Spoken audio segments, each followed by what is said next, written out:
somos? De onde viemos? Para onde vamos? Tem algumas perguntas que fazemos quando crianças que não são respondidas e que a vida cuida de deixar para lá. A gente pensa, coisa besta, mas um belo dia, numa noite estrelada, olha para o espaço e lá do fundo retornam as perguntas. Quem somos? De onde viemos? Para onde vamos? Hoje, o mundo parece tão certo, com todas as técnicas e todas as respostas. Será ilusão? Sei lá.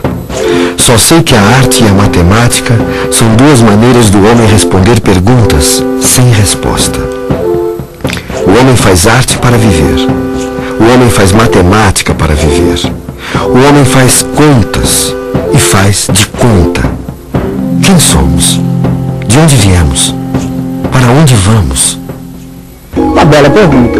Gauguin, um grande pintor, respondeu em tanto. Da onde viemos? Quem somos?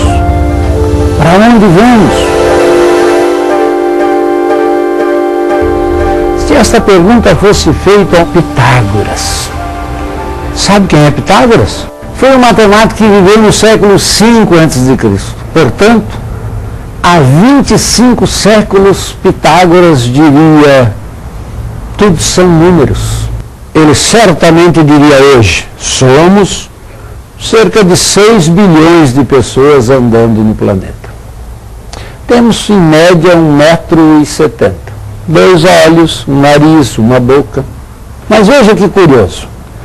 Havia um matemático, lógico matemático inglês, que quando escrevia histórias usava o pseudônimo de Lewis Carroll.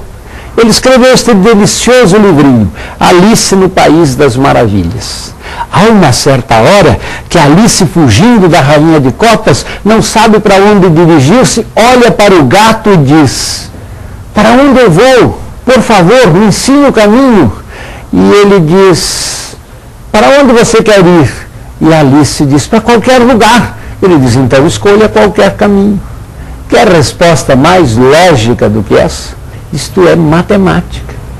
Toda vez que você contempla uma obra de arte, lê um poema ou conta para alguém uma história, mentalmente você faz matemática da melhor qualidade.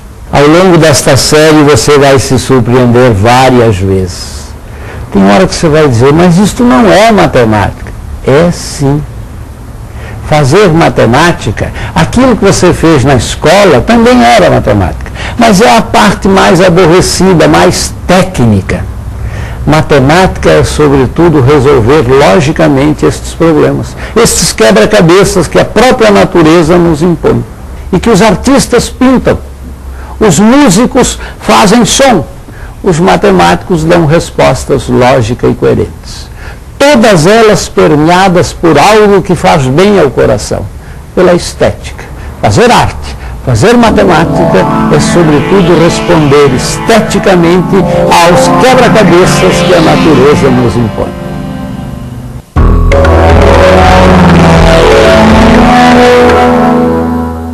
Quando vemos alguma coisa, estamos, na verdade, vendo a luz que reflete nela e chega aos nossos olhos.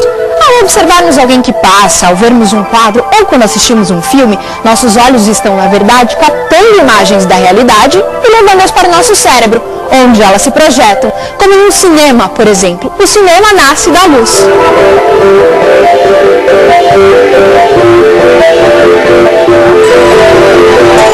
Quando essa máquina de filmar e projetar imagens foi inventada, não se sabia exatamente o que fazer com ela.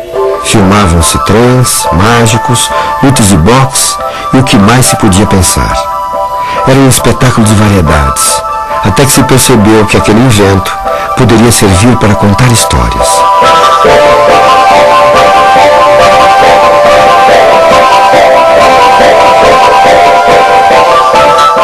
Mas você pode estar se perguntando: o que o cinema tem a ver com matemática? Então, aqui vai. Talvez quando criança, você tenha desenhado uma sucessão de bonequinhos no canto do caderno e ao soltar folha a folha, aqueles muitos bonequinhos ganhavam movimento, como se fossem um só. É essa a ilusão criada pelo cinema. E há por trás dela uma relação matemática muito simples. Se passamos uma imagem por segundo, vemos fotografias que se sucedem. Se aumentarmos a velocidade, pouco a pouco, começamos a ter a impressão de movimento, que fica perfeita quando chegamos a 24 quadros projetados a cada segundo.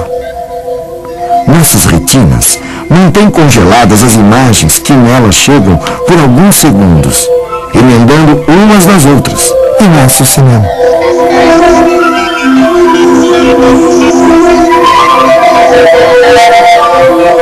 Estas são apenas as relações matemáticas que estão por trás da projeção, do mecanismo de engenharia que faz acontecer o cinema. Mas o cinema é mais do que isso. Assim como outras artes e a matemática, a verdadeira mágica do cinema é a sua linguagem.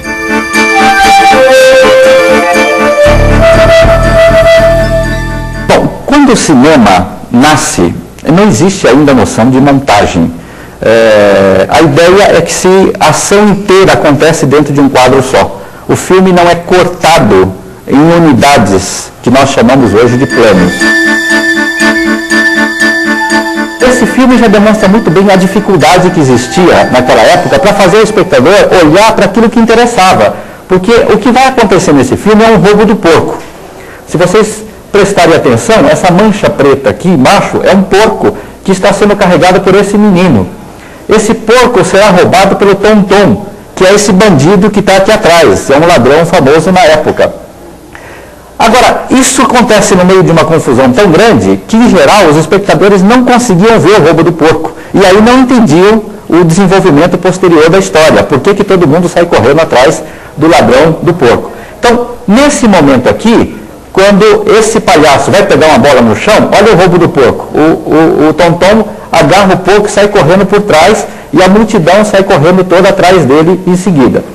Então, essa confusão que existia no começo da história do cinema precisava ser resolvida de alguma maneira. Então, alguém, em algum momento, teve a ideia de, em vez de mostrar tudo dentro de um quadro só, separar as coisas em quadros diferentes. Então, era possível mostrar primeiro isso tudo só para situar a ação.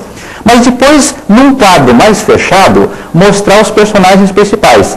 E quando fosse acontecer o roubo, tinha que separar o roubo num quadro mais fechado ainda, para que ninguém ficasse olhando para a mulher na corda bamba quando a ação principal estivesse acontecendo do outro lado do quadro.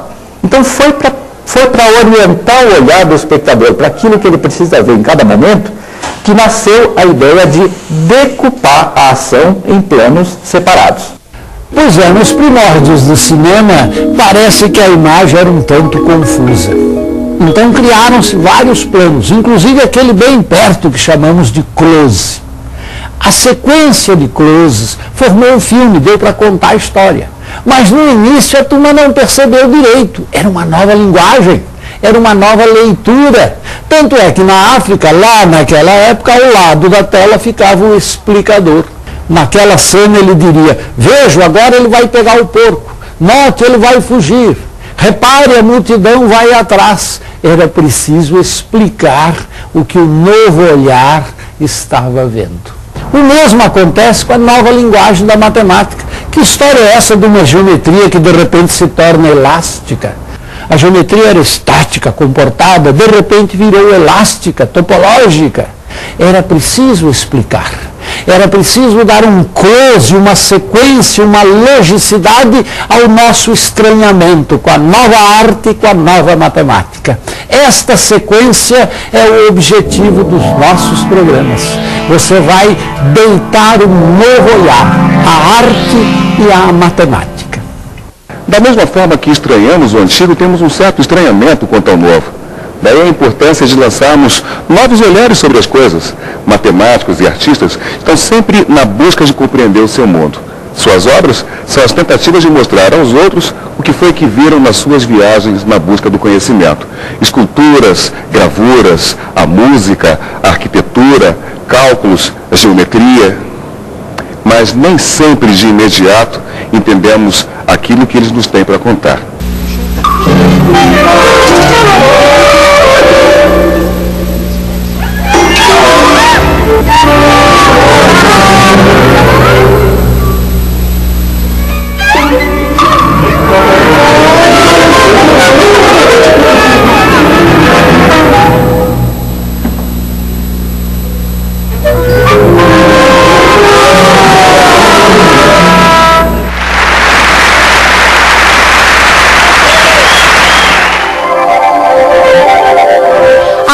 hoje não estamos totalmente acostumados com a arte do nosso tempo. O que aconteceu no mundo das artes foi semelhante ao que se passou na matemática. Foi nessa nova matemática que nasceu a teoria do caos. Se você não tem a menor ideia do que seja isso, fique tranquilo, nós temos um programa só sobre ela. E pouco a pouco você vai se familiarizar com algumas dessas ideias que a princípio parecem tão estranhas, mas que estão mais ligadas à nossa vida do que a gente imagina.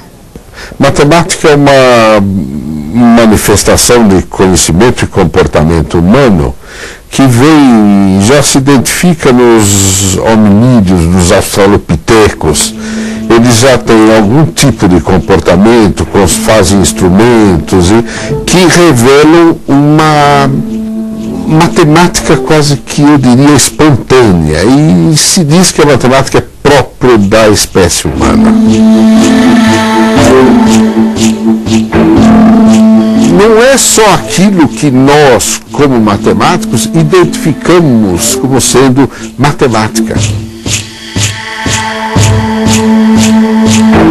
Assim, nós identificamos também nos grupos profissionais, nas várias profissões, sobretudo nos artesãos, nós notamos que eles utilizam elementos matemáticos do seu fazer, claro, eles sabem o que estão fazendo, mas não reconhecem aí aquela matemática que é a matemática do domínio acadêmico.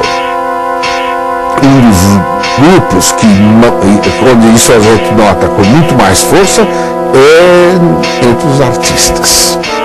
Muitas vezes ele está aplicando alguma coisa, fazendo algum traçado, sem reconhecer que ali ele está empregando resultados que são objeto de teoremas que se estudam no mundo acadêmico. O artista concretiza ou torna concreta as representações que ele tem através de uma obra de arte. O matemático torna concreta as representações que ele tem através de uma teorização, de uma explicação, de um resultado, de um teorema.